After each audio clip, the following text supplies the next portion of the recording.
이런 이름은 곱추가 된다, 이런 이름은 다리를 전다 막 하는 것들은, 그래서 글자가 왜 이렇게 많이 늘어났는지 이렇게 놓고 볼 때 글자 자체가 나쁜 글자들이 있어요. 불용한자 말고.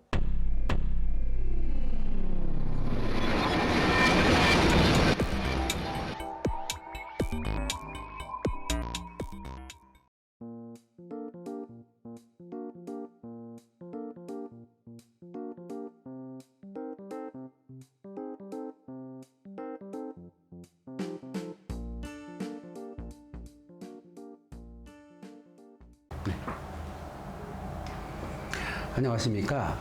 대관장명 철학연구원 교량 이육재입니다.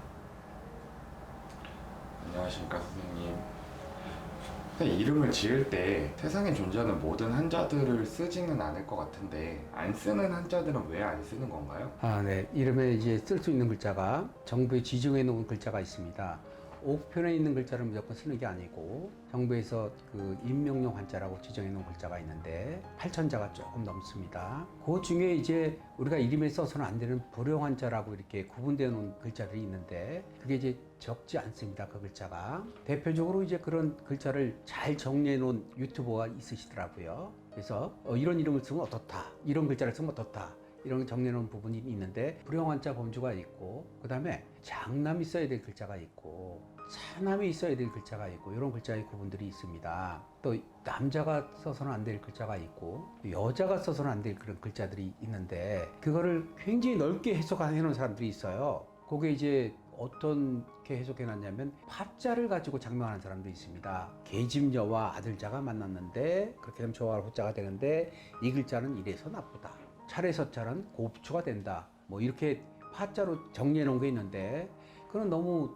황당한 그런 얘기라고 볼 수 있습니다. 한때 이름 가지고 만병통치약인 것처럼 이렇게 막 장명하는 사람이 있었습니다. 너 이거 장염 걸려, 너 이거 위 아파, 막 이렇게 굉장히 장하게 해서 장명하는 사람이 있었는데, 모 방송국에서 그걸 검증하러 나갔습니다. 그 이름 쓰는데 정말 장이 아픈지 병원 가서 진단하고 엑스레이 찍고 막 이렇게 해서 그걸 허구다 이렇게 밝혀낸 그런 거는 조금 너무 오버한 거고, 그러나 글자를 가지고 자기가 판단해서 겨우 검증도 안 된 그런 상태에서 이런 이름은 곱추가 된다, 이런 이름은 다리를 전다 막 하는 것들은 옛날에 그 자기 세계에서 만들어 놓은 그 논리들이고, 성명을 하는 사람이 예전부터 내놓은 그 불용한 자들이 있습니다. 계집여자라든지 사내남자라든지 혹은 동자는 장남이 쓴다든지 이렇게 정해 놓은 게 있는데, 일단 불용한 자를 가급적 피해 쓰는 것이 좋습니다. 전해져 오는 나쁜 내용도 있고, 그 다음에 대표적으로 많이 알려진 불용한자들, 많은 사람들이 알고 있는 보편적인 불용한자들은 그런 이름을 쓰고 감명을 받게 되면 그건 나쁜 이름이나 이렇게 인정을 하게 됩니다. 너 왜 이런 이름 썼느냐?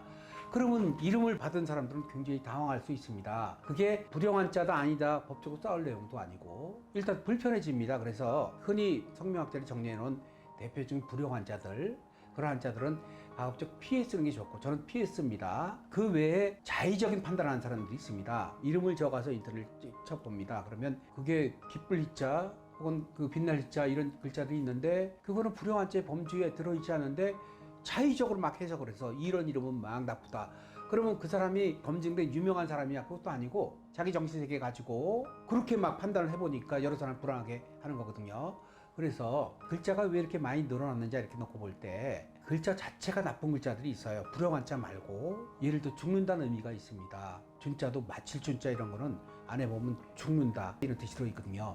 그거는 불편하죠. 이름을 쓰면 너 빨리 인생을 종친다 하는데, 그런 것들, 그 피해될 그런 글자도 있고, 많이 쓰면 안 되는 그 불용한자들이 있는데, 그 자의적인 해석이 아니고 보편적으로 이렇게 주어진 불용한자는 이름이 안 쓰는 것이 본인에게도 유리하고 남들이 볼 때도 편안해질 수가 있어서 가급적 피하는 게 좋고, 장남이 쓰는 글자, 차남이 쓰는 글자 같은 경우는 제가 한 40년 경험으로서, 장남이 쓰는 글자를 차남이 쓰게 되면 장남이 사망을 하거나, 왜 군대 사고를 한다든지 어떤 사고로 간다든지 이래 자기가 장남 역할을 하는 경우가 많고, 장남이 입지가 좁아지는 경우가 많습니다. 사업하다 사업 실패를 해서 백수가 된다든지, 그러면 오롯이 동생 목이거든요.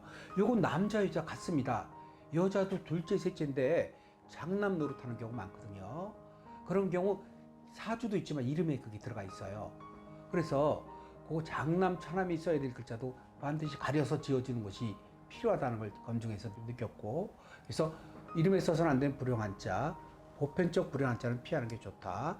또 이름에 쓰면 남들은 쓰면 안 되는 글자들이 있어요. 대표적으로 묘미의 재물제자 같은 경우인데, 학식이 있다 혹은 유교적 성향이 있다 이렇게 이런 분들은 왜 이름에 그 재물제자를 넣어서 그 쌍스럽게 왜 돈을 집어넣느냐 막 이런 사람들이 있어요. 근데 그런 것들이 금이 필요할 때 금이 그 사람한테 재예요, 재물. 다른 글자를 써주는 것보다는 그분이 효과가 확실하게 나오는 경우가 있습니다.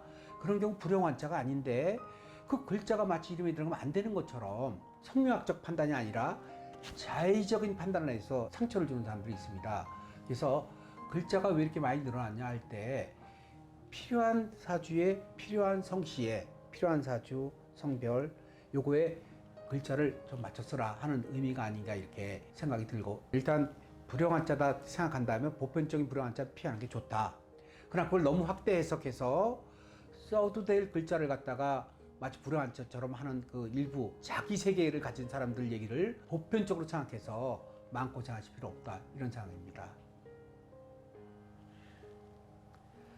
감사합니다.